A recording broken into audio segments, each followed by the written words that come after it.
오늘 우리에게 주신 하나님의 말씀은 시편 128편 1절부터 6절까지의 말씀입니다. 한 절씩 교독하시겠습니다. 여호와를 경외하며 그의 길을 걷는 자마다 복이 있도다.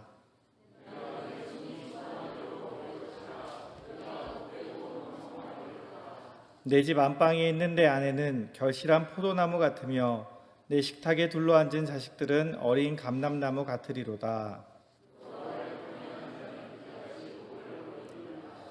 여호와께서 시온에서 내게 복을 주실지어다. 너는 평생에 예루살렘의 번영을 보며 내 자식의 자식을 볼지어다. 이스라엘에게 평강이 있을지로다. 아멘. 오늘 시편 128편 말씀은 하나님이 주시는 5가지 복에 대해 말씀하고 있습니다. 첫 번째가 내가 수고한 대로 먹을 수 있는 일의 복, 가정을 평안하게 하고 기쁨을 주는 배우자의 복, 나의 자녀들이 유익한 사람으로 쓰임받는 자녀의 복, 예루살렘이 즉 우리 사회가 번영하는 것을 누리는 복, 마지막으로 장수의 복입니다. 우리는 누구나 이런 복을 받기 원합니다. 하는 일마다 잘 되고 가정이 평안하고 우리 자녀들이 성공하고 우리 나라는 부강하고 평안한 가운데 장수하고 싶어 합니다. 하나님께서도 이렇게 복을 약속하십니다. 그런데 우리 삶은 왜 이렇게 힘들고 어려울까요? 하나님의 약속이 거짓말일까요? 아닙니다. 우리는 이런 복을 받기 위해 오늘 1절 말씀을 먼저 주목해야 됩니다. 성경에 보면 먼저 복을 이야기하기 전에 어떤 사람이 복 받는지에 대해 이야기하고 있습니다. 다시 말해서 우리가 복 받을 만한 사람이 되어야 됩니다. 오늘 1절 말씀을 보면 여호와를 경외하며 그의 길을 걷는 자가 복이 있다고 말씀하십니다. 복 받기 위해서 2가지 조건이 있죠. 첫 번째는 하나님을 경외하는 것이고, 두 번째는 하나님의 말씀대로 하나님 말씀하신 길을 걸어가는 것입니다. 여기 나오신 성도님들 모두 다 여호와 하나님을 경외하십니까? 하나님을 경외한다는 것은요, 무서워하는 것이 아니라 두렵고 떨리는 마음으로 사랑하는 것입니다. 사랑하는 사람들은 특징이 있습니다. 사람이 사랑에 빠지게 되면 사랑하는 사람의 호감을 사기 위해서, 또한 그 사람에게 기쁨을 주기 위해서 그 사람이 원하는 일들을 하게 되어 있습니다. 그리고 어떻게든 잘 보이고 싶어서 노력을 하고요, 또한 그 사랑하는 사람이 부탁을 하는 것은 거절하지 않고 기쁜 마음으로 최선을 다합니다. 그리고 그 사람을 위해서 투자하는 시간이나 돈을 절대로 아까워하지 않습니다. 연애할 때도 그렇지만 아기가 태어나도 마찬가지죠. 우리 아이가 태어나면 부모들은 자녀에게 좋은 것을 먹이고 싶고 좋은 것을 입히고 싶고 하나라도 더 좋은 것을 해주고 싶은 것이 부모 마음입니다. 심지어는 돈이 많이 들어도 좋은 교육을 위해서 아낌없이 투자합니다. 왜냐하면 내 자녀를 사랑하기 때문입니다. 누군가를 사랑하게 된다면 그 사람을 위해 헌신하는 것을요, 기뻐하고 즐거워하는 것이 사랑의 특징입니다. 그리고 그 사람이 어떤 말을 하든지 그 사람이 말을 하면, 사랑하는 사람이 말을 하면 그 말에 귀를 기울이고 들어주려고 노력합니다. 왜냐하면 그게 그 사람을 기쁘게 하는 일이기 때문입니다. 자, 그러면 여러분들에게 다시 묻겠습니다. 하나님을 경외하십니까? 소리가 아까보다 작아지셨어요? 하나님 사랑하십니까? 그러면 여러분들 하나님을 위해서, 하나님을 기쁘시게 하기 위해서 무엇을 하고 있습니까? 우리는 하나님을 사랑한다고 이야기하지만 하나님을 사랑하기보다 하나님께 더 사랑해달라고 떼쓰고, 하나님의 말씀에 귀를 기울이기보다 하나님 내 기도에 귀 기울여달라고 때를 씁니다. 하나님 말씀대로 살아가기보다는 내 소원을 이뤄달라고 이야기하면서 우리가 입으로만 하나님을 사랑한다라고 이야기하고 있지는 않습니까? 오늘 하나님께서는 그의 길, 하나님의 말씀대로 행하는 자가 하나님을 경외하는 자라고 말씀하셨고요, 예수님도 요한복음 14장 21절에 보면 나의 계명을 지키는 자라야 나를 사랑하는 자니 나를 사랑하는 자는 내 아버지께 사랑을 받을 것이요 나도 그를 사랑하여 그에게 나를 나타내리라. 입으로만 주여 주여 외치는 것이 아니고 입으로만 주님 사랑합니다라고 이야기하는 것이 아니라 하나님의 계명, 예수님의 계명, 예수님의 말씀대로 살아가는 자가 하나님을 사랑하는 자라고 말씀하고 계시는 거예요. 주님은 우리에게 자기를 부인하고 자기 십자가를 지고 나를 따르라고 말씀하셨어요. 근데 우리가 살아가는 우리의 모습을 보면 나를 부인하는 것이 아니라 내 자신을 이루기 위해서, 내 소원을 이루기 위해서 우리가 내 안위와 형통만을 생각합니다. 십자가를 지고 따르기는커녕 십자가는 버리고 주님이 지신 십자가에서 나오는 복만을 받기 원하고 있는 것이 우리의 모습입니다. 십자가의 길 순교자의 삶이란 찬양을 보면 이런 가사가 있습니다. 내 마음에 주를 향한 사랑이 나의 말엔 주가 주신 진리로 나의 눈엔 주의 눈물 채워주소서. 내 입술엔 찬양의 향기가 두 손에는 주를 닮은 섬김이 나의 삶에 주의 흔적 남게 하소서. 하나님의 사랑이 영원히 함께하리. 십자가의 길을 걷는 자에게 순교자의 삶을 사는 이에게 조롱하는 소리와 세상 유혹 속에도 주의 순결한 신부가 되리라. 내 생명 주님께 드리리. 여호와를 경외하며 그의 길을 걷는 자, 주님을 사랑하여 십자가의 길을 따르는 자가 어떠한 자세로 살아가야 될지 우리에게 알려주는 찬양인 것 같습니다. 그러나 우리는 십자가의 길 조롱하는 그 소리는 싫어합니다. 그러나 세상의 유혹과 또한 세상의 유혹을 좋아하고요, 주의 순결한 신부가 되기보다는 세상이 부러워하는 사람을 되고 싶어합니다. 이 시간 우리가 욕심에 끌려 살아가는 우리의 모습을 되돌아보며 회개해야 됩니다. 하나님께서 원하시는 모습으로 살아가기 위해서 우리가 결단해야 됩니다. 우리가 마치 하나님의 금도끼, 은도끼에 나오는 산신령처럼, 램프의 요정 지니처럼 내 소원을 들어주는 자라고 생각하면 안 되고요. 우리는 오직 하나님께서 내가 사랑해야 될 분, 내 온 마음을 다해서 섬겨야 될 분이라는 것을 기억해야 됩니다. 우리가 섬겨야 할 하나님이요, 우리를 사랑하셨습니다. 내가 하나님을 사랑하기 전에 나를 먼저 사랑하셔서 십자가 위에서 그 사랑을 보여주셨어요. 이렇게 우리를 사랑하신 하나님께서 하나님을 사랑하며 하나님의 길을 따라가는 자를 내버려 두시겠습니까? 책임져 주신다는 것을 믿으시기 바랍니다. 우리의 삶은 어렵고 힘들 수 있어요. 그러나 하나님이 나를 사랑하신다는 것을 믿는다면 하나님의 길을 걸어갈 수 있을 줄 믿습니다. 하나님께서는 하나님을 경외하며 그의 길을 따르는 자, 십자가의 길을 걸으며 순교자의 삶을 사는 자에게 복 주신다고 오늘 말씀하십니다. 하나님께서 어떤 복을 주실까요? 첫 번째로 내가 수고한 대로 먹을 수 있는 일의 복을 주신다고 말씀하십니다. IMF 이후로 지금이 가장 힘든 시기라고 이야기합니다. 코로나로 인해서 경제 상황이 너무나 안 좋아졌고요. 사업을 하는 것도, 자영업을 하는 것도, 심지어 취직을 하기 위해서 구직을 하는 것도 너무 힘든 시기가 되었습니다. 열심히 일하지 않는 사람이 없습니다. 모두가 다 열심히 일합니다. 그러나 열심히 일한 만큼 그 대가를 얻는 것은 힘이 든 일입니다. 지난 수요일에 제가 시편 127편 말씀을 전했습니다. 거기 보면 만일 여호와께서 함께하지 아니하시면 집을 세우는 자의 수고도 헛되고 파수꾼이 깨어서 파수를 하는 일도 헛되고 우리가 일찍 일어나고 늦게 누우며 수고의 떡을 먹는 것도 헛되다라고 말씀을 하고 있습니다. 우리 삶의 가장 중요한 것은요, 하나님이 함께 하시면서 우리를 도와주시는 거예요. 우리는 하나님께서 나와 함께 해주시기를 기도해야 됩니다. 그러나 하나님께서 함께 하신다는 것이 만사 형통을 의미하지는 않습니다. 우리의 삶에는요, 우리의 역할이 있고 하나님의 역할이 있어요. 하나님께서 어떨 때 우리를 도와주시냐면 우리가 우리의 역할을 다할 때 도와주시는 거예요.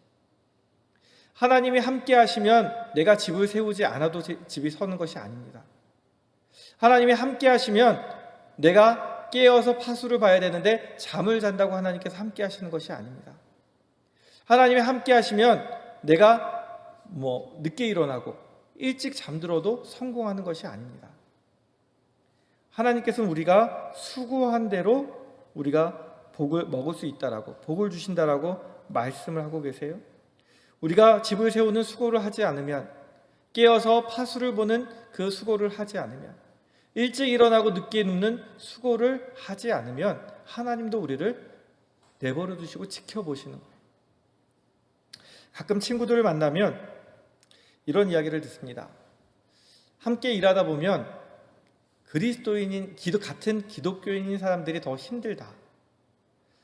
같이 남들이 다 남아서 야근을 할 때도 오늘 수요예배 드리러 가야 됩니다. 오늘 금요 기도회 가야 됩니다. 그리고 일찍 간다는 거예요, 혼자만. 근데 그 사람들이 그러면 낮에 열심히 일을 하느냐? 그렇지도 않은 거예요. 자기 권리는 다 주장하지만 막상 자기가 해야 될 일에 최선을 다하는 모습을 보여주지 않아서 세상 사람들이 싫어한다라고 말을 하고 있습니다. 하나님께서는요, 우리가 하나님의 사람답게 성실하게 열심히 일하기를 원하고 계십니다. 에베소서 6장 5절에서 7절 말씀을 보면 이렇게 말씀하세요.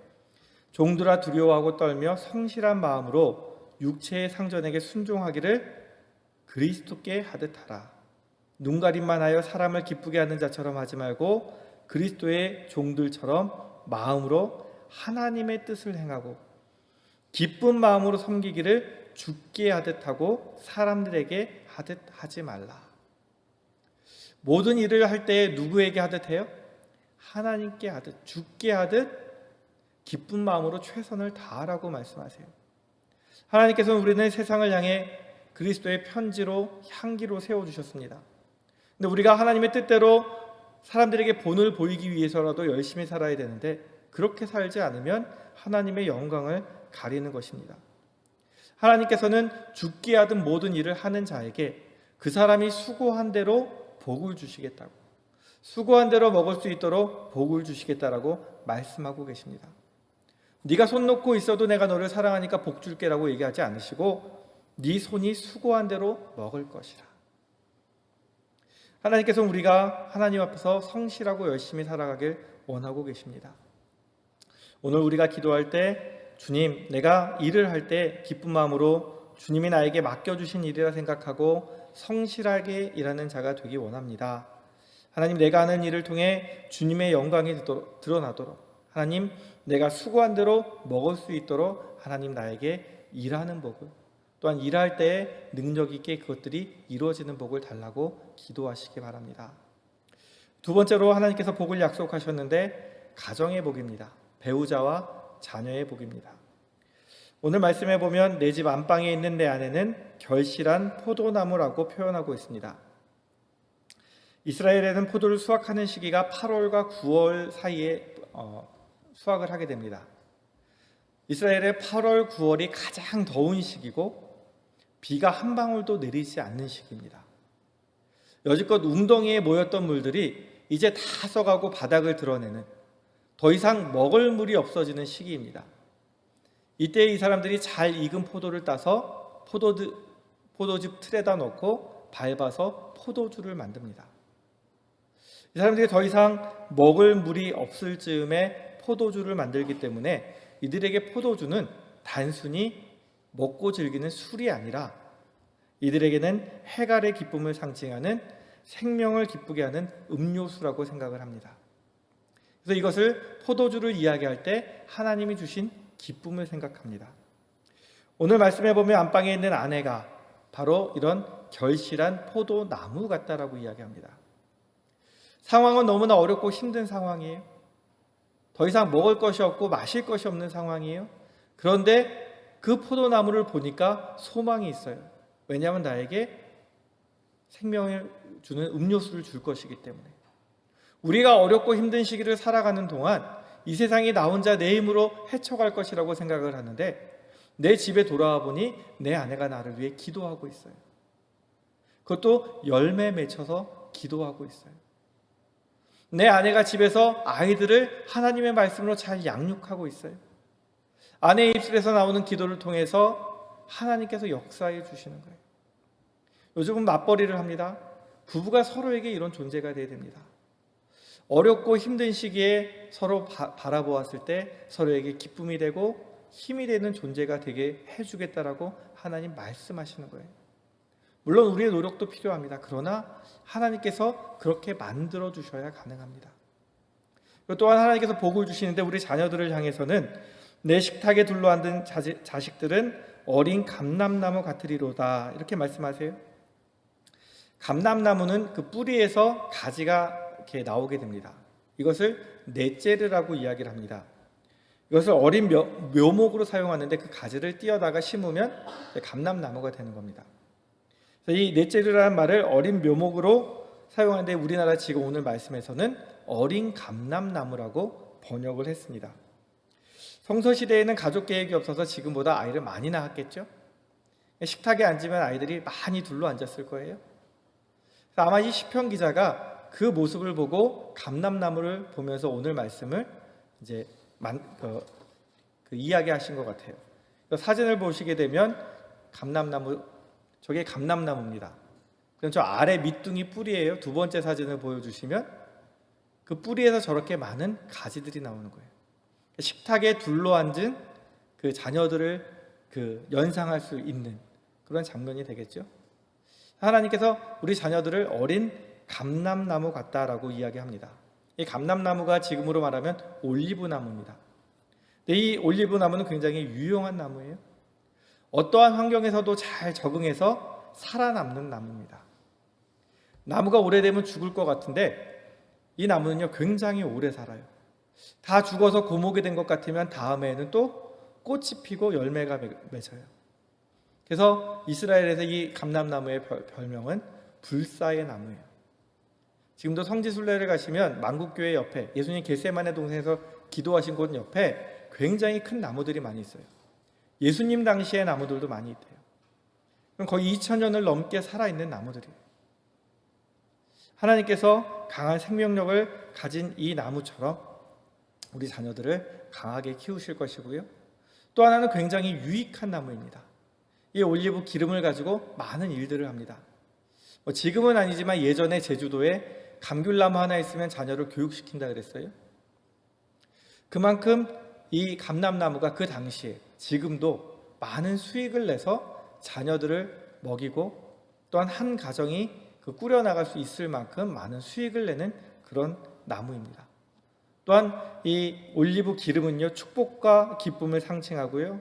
올리브 잎은 노아의 홍수 때 비둘기가 물고 왔기 때문에 이스라엘 사람들에게는 평화와 화해를 상징합니다. 어린 감람나무 같다. 그럼 지금보다 앞으로가 더 어떻게 돼요? 기대가 되는 거예요. 지금보다 앞으로가 더 크게 쓰임을 받을 거예요. 하나님이 보시기에 우리의 자녀들은 하나님께서 앞으로 귀하게 더 유용하게 쓰실 자녀들로 만들어 주신다는 거예요. 어떤 사람에게요? 하나님을 경외하고 하나님 말씀대로 살아가는 자에게 그 자녀들을 천대까지 은혜를 베푸신다고 말씀하시는 하나님이십니다. 우리의 자녀들이 하나님 안에서 영생하고 우리의 자녀들이 하나님께 쓰임받아 많은 사람의 기쁨을 주고 유익하는 자녀가 되도록 오늘 함께 기도해 주시기 바랍니다. 또 세 번째로 평안한 가운데 장수하는 복을 주신다고 말씀하세요. 5절과 6절 말씀입니다. 여호와께서 시온에서 내게 복을 주실지어다. 너는 평생의 예루살렘의 번영을 보며 내 자식의 자식을 볼지어다. 이스라엘에게 평강이 있을지로다. 하나님이 어디서 복을 주세요? 시온. 하나님 계신 곳, 하나님을 섬기는 곳에서 우리에게 평생 예루살렘의 번영을 보게 해주시겠다라고 말씀하세요. 여기서 예루살렘은 우리가 살아가는 사회를 이야기합니다. 우리가 장수하는 것도 중요합니다. 그런데 잘 되는 모습을 보는 것은 더 중요합니다. 이스라엘 사람들이 이 성서 시대에 이것을 기록할 시대에 평균 수명의 남자가 40세였고요. 여자가 30세 전후반이었대요. 여자가 훨씬 더 오래 살 것 같은데 안 그렇죠? 왜냐하면 남자들은 전쟁이 하도 자주 일어나서 전쟁터에 끌려가서 죽기 때문에 40을 넘기기가 힘들고요. 여자들은 그 당시 의료시설이 수준이 너무 낮아서 아이를 낳다 죽는 경우가 굉장히 많았대요. 그러니까 하나님께서 전쟁을 일어나지 않게 해주셔서 평안하지 않으면 자식의 자식을 볼 수가 없는 거예요. 하나님께서 순산하게 해주셔서 건강하게 만들어 주시지 않으면 여자들도 자식의 자식을 볼 수가 없는 거예요. 다시 말해서 장수하는 것도 하나님 손에 달려 있는 것입니다. 요즘 우리는 100세 시대를 살고 있습니다. 오래 사는 것이 이상하지 않은 세대입니다. 그러나 100세 시대가 재산도 좀 있고 건강한 사람에게는 참 복된 시대입니다. 그러나 가진 것이 없고 아픈 사람에게는요, 괴로운 시대입니다. 오래 살고 싶지 않아도 의료기술이 너무 좋아서 오래 살 수밖에 없는 시대입니다. 근데 우리가 오래 사는데 만약 6.25 때처럼 아니면 지금 우크라이나처럼 우리가 전쟁 중에 있다면 그것이 과연 복일까요? 우리가 오래 살고 있지만 IMF나 지금 이 시기처럼 너무나 사람들이 다 힘들어하고 자녀들이 힘들어하는 모습을 본다면 그것이 과연 복일까요? 그렇기 때문에 우리는 어렵고 힘들수록 하나님을 찾아야 된다는 것을 기억하시기 바랍니다. 하나님께서 어디서 복을 약속하셨어요? 시온 하나님이 계신 곳. 다시 말해서 우리가 다시 하나님의 계신 곳을 사모하면서 하나님이 주실 은혜를 사모하고 하나님 앞에 나가야 하나님 복을 주시는 거예요. 이 나라의 소망이 어디 있냐 하면 우리가 열심히 일했다고 되는 것이 아니라 다시금 하나님 앞에서 나와서 기도하고 예배하고 하나님 주실 은혜를 사모하는 백성이 되어야 하나님 우리가 이 예루살렘에서 이 성전에서 이 나라가 평안한 복을 바라볼 수 있는 거예요. 이 땅의 소망은 사람들에게 있지 않습니다. 이 땅의 소망은 하나님께 있고요, 하나님을 믿는 백성들에게 있다는 것을 기억하시기 바랍니다. 우리가 더욱더 하나님 앞에서 나와서 하나님이 주실 은혜를 사모하는, 영적인 은혜를 사모하는 한국교회가 성도들 되도록 기도해 주시기 바랍니다. 그래서 우리가 하나님 앞에 바로 서고 하나님의 말씀을 사모하고 하나님의 말씀을 따라 살아가면 우리 때문에라도 하나님께서 회복의 역사를 주실 줄로 믿습니다. 창세기에 보면 소돔과 고모라가 멸망하는 장면이 나옵니다. 하나님께서 소돔과 고모라를 멸망시키기 전에 아브라함을 기억하시고 롯을 구원하세요. 근데 롯이 도망가다가 불이 떨어지는 것을 보니까 너무 무서워요. 하나님, 저 산까지 도망가지 못하겠어요. 하나님, 제가 저 작은 성에 들어가서 피할 수 있게 해주세요. 그래서 롯이 소알성에 들어갑니다.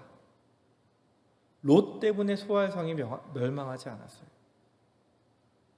하나님께서 우리와 함께 하시고 우리가 하나님을 사랑하고 하나님만 바라보면 우리 때문에 이 나라와 민족을 지켜주실 줄로 믿습니다. 하나님 앞에서 우리가 더욱더 하나님 앞에 복받는 자 되기 위해서 하나님을 더욱 사랑하고 하나님의 말씀에 귀를 기울이고 하나님의 말씀을 따라 살아가는 저와 성도님들이 되기 원합니다.